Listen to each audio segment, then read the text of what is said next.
So nga pala guys, so ito nag-ano na kami rito. Tatagilin namin ngayon to. Yan. Kaya kapitan na nila ng tornilyo to. Yan. Tornilyo na sila. Tatagilid kasi namin tong 180 meters na tulay na to.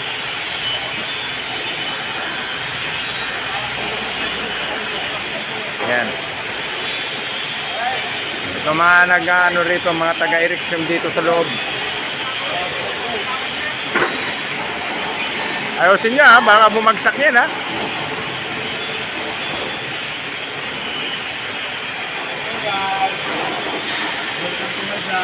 Ayan guys ha. Yan na, ito, recording to. Ayan na.